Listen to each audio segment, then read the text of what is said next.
Chuka mui phang ani hei tlahian thil in tara order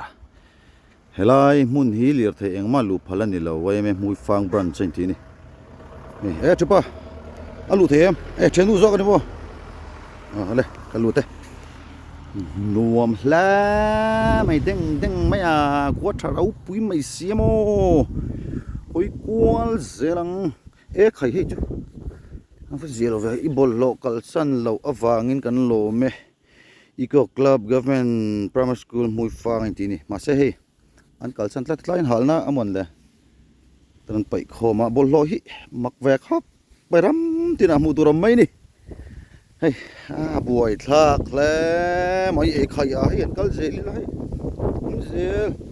lutin troi thei lo chi li hai ta po troi thei lo kai ta po hey kai